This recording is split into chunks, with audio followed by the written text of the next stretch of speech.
Right, you. Me. I've got a question for you. Me? In my very brief stint of attempting drums, it was about 5 minutes with some sticks and a pillow. So it was very far. embarrassing. You don't want to know about it. Why are we doing this? Why are we doing cross hand instead of open hand? I feel like logically it makes sense, especially if your right hand is your dominant hand, controlling the rest of the kit with this hand, and then you just like get real good on the hi-hat with the left. I think it's like as a beginner or like as someone who literally knows nothing about drums, that's where my brain automatically goes. It feels really unintuitive to do this because also visually You're crossing over. you're crossing your eyes over and it's then like really hard to like understand what like I often find if I'm trying to do the very basic thing that I can play, I accidentally swap over the roles of what each hand is supposed to be doing. So I'll be playing on the snare what the hi-hat's supposed to be doing, because in my brain I'm going left and right. So I'm seeing the instrument and trying to play what's in front of me, but I have, So why? Why is it like that? So from my perspective, and this is my perspective, people can correct me in the comments, but I actually, when I was a kid and I started having lessons, I was open-handed anyway. I naturally, because it's natural, right? Why on earth would you cross it over like that, right? Why? Also, there's no rules against playing open-handed at all. Nice. You can do that. Honestly, I'm not 100% sure why you'd cross them over, minus my only thinking being your right hand is more coordinated. So when you start playing out, the thing that's going the fastest is going to be your right hand. Okay. And also, if you're trying to left hand this, it probably feels a bit awkward as well. Like trying to get more minute motions going on is probably going to be quicker to actually get it that way. I feel like there's other reasons for it as well. I just don't know the technical reasons, and people in the comments will tell you. Okay. Tell me in the comments. With love and respect, they will tell please. you why. But that is my thinking, is that it's just a little bit easier. Your left hand won't be quite as, I mean, it feels a little bit stuffy maybe. Honestly, not even that bad. Like, so you can tell me, why? Why are we doing this? What are we doing? Okay, and that leads me to another question actually. Okay. So then someone who is naturally left-handed, are they more likely generally to play open-handed because they have a much more dominant left hand, so they would have more control? I have no idea if it would be more likely. Honestly, there's any configuration. If you're left-handed, we often get told the official way is to just mirror the entire drum kit. So my left foot will be over here, the snare drum will be here, the hi-hat's here. Right? Okay. So you do just get used to automatically adjusting it. And to the 13% of you who are left-handed, how you doing? You're doing a great job, whether you're open-handed over here or whatever. And yet we've just seemed to have standardized this because it's easier to teach. All the books say the same thing. But some people are still left-handed, but they have a right-handed kit. Think about Ringo, for example. He's left-handed, but he still plays right-handed kit. The downside to having the kit this way and being left-handed means that when you go to play fills and stuff, you'll actually come up with something a bit more unique, probably. But in terms of the general systems we follow, you know, leading with the right, it just naturally leans itself to being led with the right this way round. But yeah, there's no actual rules. Okay, so what about holding sticks? Why do you have to hold your sticks like this? Because I've seen people hold sticks like this, which I know is another valid way of gripping the sticks. Yes, so we're going to have a history lesson now. The reason why, this is called traditional grip. So when we were marching into war against the French or something, you, Frenchie. Sorry. Sorry about that. Basically, we had drums on our sides. Yeah. So we would have been playing, if you're trying to play match grip. Oh, so it makes more sense just ergonomically. Precisely. And then when we went over to orchestral, we went from the military to orchestral, so you're still over here, still makes sense. Then we went to jazz, so sometimes they leant this forward slightly so you can get more of it. I don't know, I don't play traditional grip, but I know a bit of history about it. And then they were kind of like, what are we doing? Why don't we just swap this out? What are we playing at? And then we went to match grip. So that's... And match grip is? That's that. It's just... Yes, so generally, I think this applies to everybody. The grip itself is always the same. Okay. But it's just what angle you kind of naturally rest at. Oh, okay. Well, instead of having it face your hands down or... We've got French, American, and German. I don't know why. I don't know who came forth, put a flag in that grip. I'm pretty sure French is thumbs on top. I'm looking at the other drummers in the room. Am I correct? Give me a nod. Waiting for nods of approval. Give me a wink. Okay, cool. And then we've got, I believe, American is halfway house. Okay. And then German is all the way over here. I play kind of American, I believe. Okay. I don't know why. Just do. And why can't I stick my pinkies out? Because I don't want you to break your finger. That's why. Why would I break my finger? Because my drum teacher, Julian, if you're watching this, big hello to you.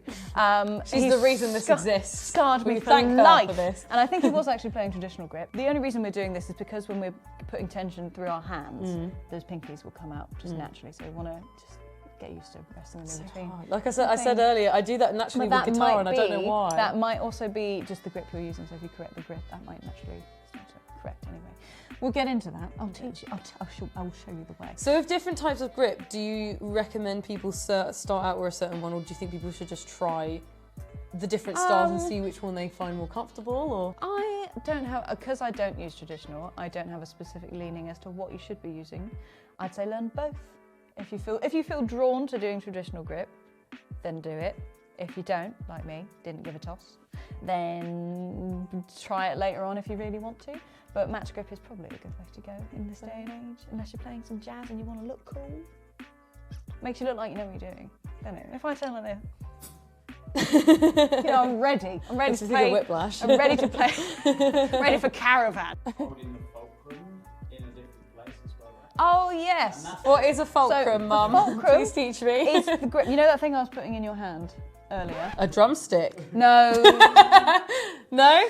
You're being cheeky now. No. No. All right, yeah. So it's resting on the pad of your index finger and then pressing it.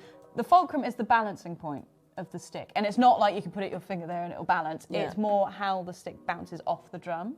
If you hold the stick up here and try to, it won't give you anything back and you will daft. Not just because of your lovely face. And if you hold it too far down, that will just fall. You have no control. Yes, so you have that. But also, some people, they hold it middle finger. Oh, you have to have a strong... Feels so wrong if you do this. Power to you, but it ain't for me, Chief. And you can still get the power that you need when you're doing your doublés, Michael doublés. Look at me. I'm a drum instructor, everyone.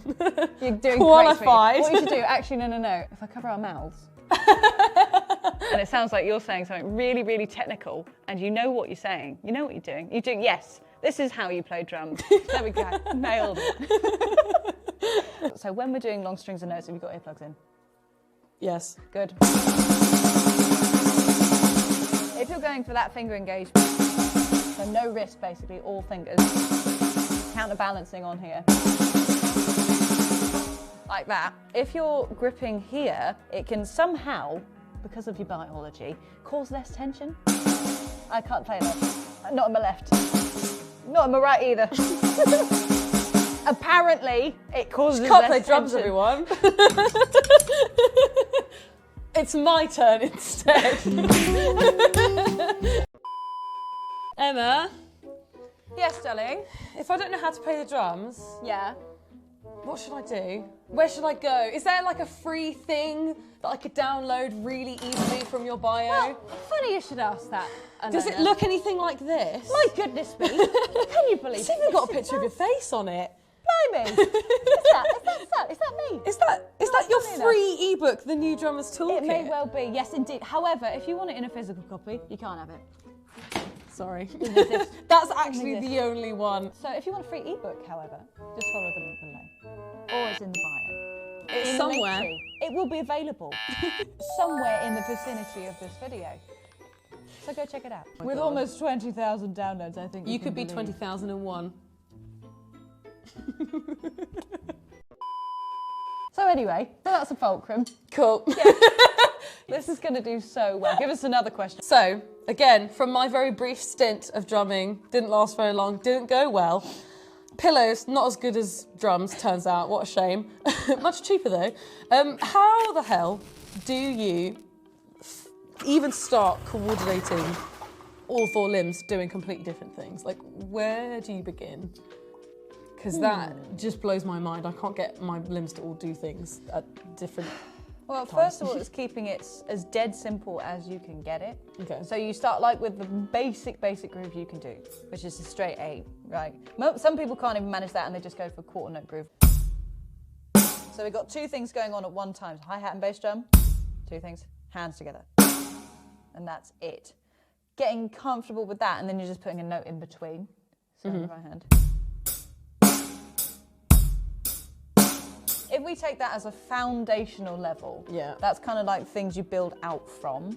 Okay. So let's say to get more coordinated, you then want to go through, keep the hands the same, but move the bass drum. Okay. So you'd go, I'm only going to play on the, and now we're currently playing on the 1 and the 3, but you want to play on the and of 1 and the and of 3. So this is where you're counting out loud would help. So you go, get your hands going, 1 and 2, and slow as you need to, 3 and 4 and 1 and 2 and 3 and 4.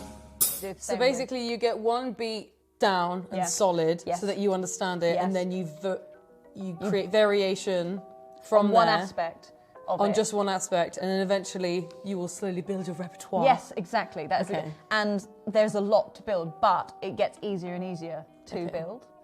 Like the first stepping stones feel like, oh my God, what is happening? You know. But once you get all the bass note placement, bass drum bass placements for 8th note hi-hats, like all your 8th note stuff, you suddenly get.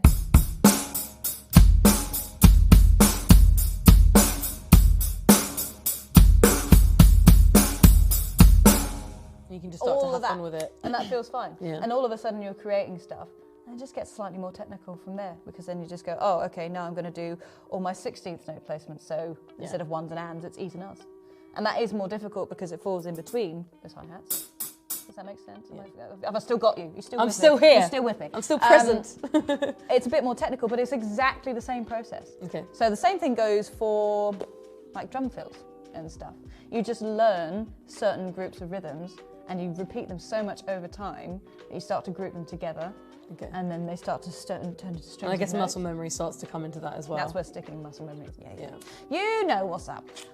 So yeah, that's that. That's how you get more coordinated. And that's just grooves. In terms of fills, I get all my students to do 16th notes, like 1 and a 2 and a 3 and a 4 and put the accent through it. Okay. So you'd put an accent on the downbeat, the number 1, 4, and then the E with a pulse. 1.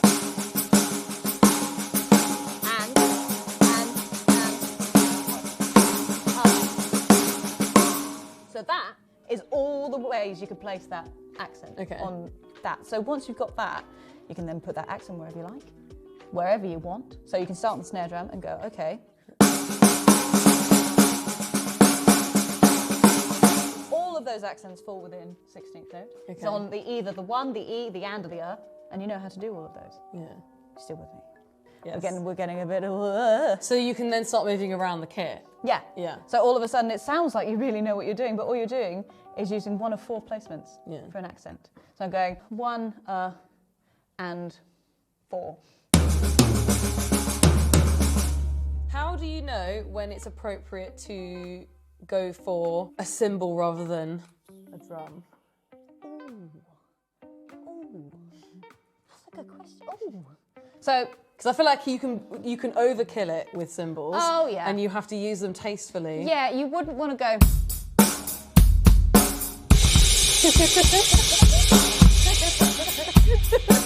No, not quite. Unless you're in a thrash band. I like to think. Maybe it's okay. No, I like to think of cymbals as punctuation. So it's like a full stop. If you go. But it's just like it full stops on the end of that kind of phrase almost. Okay. So if you're doing a slightly more complicated fill, you could put them in slightly spicier places. We can use semicolons. Woo, exciting. Yeah. Or dashes. So.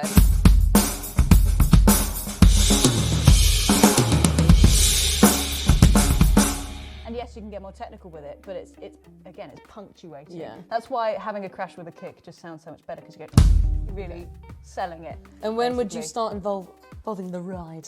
Oh, ride is it's kind of a mishmash. So it's not quite a crash unless you've got a crash ride. Hope you're taking notes. If you can get spicy with it. But it's basically just a different texture to a hi-hat, so it serves the same role. So. Okay, but it's like an alternative a little bit. Yes, it's an alternative texture, but you can also crash it if you really want to, and you also get the ride bell. That's the really sexy bit.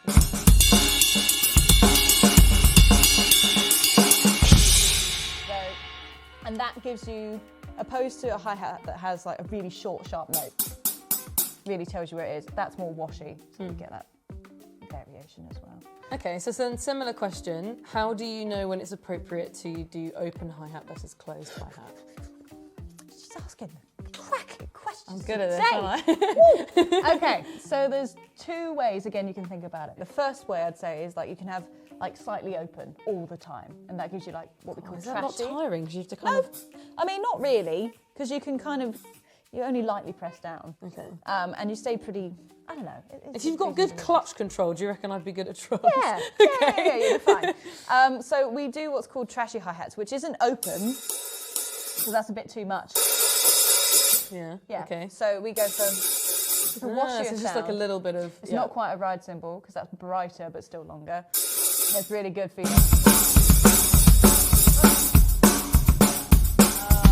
It's just kind of like missing something. It's not giving the same...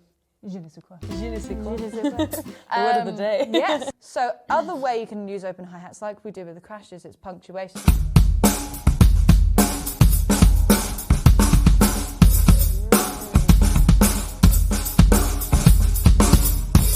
Right? Just adds another layer to your grooves if you want it effectively. I think I have another question. I don't want to keep This is going for great. too long. Keep It's going. late. This is amazing. The producer of our band likes an unnecessary amount of cymbals in his kit. But to He him, has so many. but to him, it is necessary. It's very necessary. It is very They also have a necessary. purpose. Do you agree? Do you think more the better? I just feel like I've seen videos of people playing kits that are so big, and it's like it gets to a point where I'm like, that feels like you're almost counterintuitive. Like you're having to stretch so far to the other side of the room to get to this kit, and it's sometimes I feel like it must be better to actually be on a smaller kit so that you can. Everything's close together. There is do you know what I mean? benefit to both. Lots of times when you see these crazy drum kits that are just all the way around, what would you do? They're covering a room. They're actually rotating. So they'll be rotating for one song and it'll be practically a new kit. So you'd rotate from here and then you'd snare from here, like whatever setup they want, right? On top of a whole row of toms like this. And Oh my gosh, yes, I've not even thought about this. Yeah, and there'll be like a specific song that has that one specific part and they're just being really specific about it. Other people So is might it like the have equivalent of instead of a guitarist changing tune between each songs, he just has another guitar that he grabs? That's already in that tune. I'd say yeah. I'd suspect that. It just has them all in front of him and at the I same think time. in this day and age, you'd also have more sample pads and stuff like that being used instead of actual drums doing the job, unless you're being, if you want to be that guy. But I think just for setup reasons as well, like having a smaller kit just makes life so much easier. It makes you more limited, and sometimes being limited is a good thing because it means you have to get more creative within certain limitations. Yeah. But I'm now getting to the point where I'm a little bit like, I could do a little more something. I think I've got there now. What would you say is your ideal setup? Just for you personally? Like how many toms, how many cymbals? A cowbell, always a cowbell. Yes, always a cowbell. I'd say it's usually one up, one down. If not one up, two down. I like two down, but I just don't get to play it very often. Okay. I think I might actually move the second fourth onto the left-hand side or something, just to get more cool feels like that. Or I just want to start putting something like a like high-pitch snare or something spicy over here. But I always go with no mid-tom because I sit quite low because I've spent my life on electric kits, so everything's always been a bit low, and therefore just having a ride cymbal that's closer and easy to get at, I just prefer. And also two crashes, because when you go for a fill over here, you're gonna, instead of doing this, you want this. Oh, so you just have it as a backup, Robert? Yeah. I think if I was to extend this out, I'd have like a China or something over here, just as extra special. So what's the difference between a China and a crash? We're going in so many different directions with my questions. Well, right now we're going in a direction that I am out of my depth because any I have to get symbol, you back in, Dan. When you think about it, they're all symbols. So they all That's Emma's answer. They're symbols. They're all symbols. However, they give you different flavours of character. So you can have a tiny little baby thing that goes ding. Oh, is that a China? The little ones? No, that's a. What are the little ones? That's a splash. Oh, yeah. Okay. But a China is usually, it's not the divoted one, it's usually got the it's a funny shape. It looks a bit like a UFO. There's the one that Ryan always goes on about, our producer goes on about. It's extra washy and just sounds, it's less sustain usually as well. Okay. It just sounds. What about those cymbals that are like cut, big The spirals. spirally ones that are this long sustained note. Yeah. They're more. I'd say they're probably more orchestral. I might be wrong about that, but like just they're look I think they're a bit gimmicky. Don't tell anyone. I said it. Oh. Oh, controversial opinion. Oh, sounds like I was cancelled. What about cymbals that have holes in them? Why do cymbals have big old holes in them? Oh, that gives them like is it a more hollow sound? Would you say? Are we talking about like They have specific holes cut in them. It makes it sound just lighter, doesn't it? It's just like a thinner. Yeah. It gives it a trashier. Again, it's still a cymbal. It's still a sustained metal note. Yeah. But it just changes the texture of it, regardless of what you do to it. Like you might see some jazz, like cymbals that have rivets, like just beads going down. That it just adds a rivety sound. Okay. It just makes it sizzle a bit more and stuff like that. Yeah. Basically. And then I've heard you and Ryan say, oh, this cymbal is really dark and this cymbal is really bright. Obviously, I know what like bright means and what dark means, but how would you kind of explain that? I only know that because obviously I have a background in music, but I still wouldn't be able to really define it. I just think if you showed me two cymbals, one bright, one dark, I'd be able to pick out which one it is, but I can't quite put my finger on what that actually means. Okay, our loving assistant Dan has now given us two cymbals to demonstrate this with. So on my right here we've got a dark cymbal and this is a bright cymbal. You'll probably hear the difference pretty quick. So this dark. This is bright.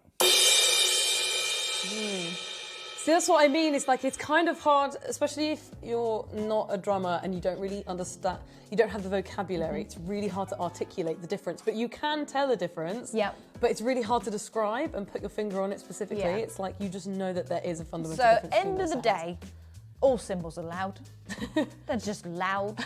But dark cymbals don't have what we call higher frequencies as much. And what higher frequencies are the really piercing notes, and that's the thing that actually makes it feel loud. That's why this feels louder than that, because you've got the high frequencies. The frequencies that are like, what is like an alarm that's a really... Falsetto.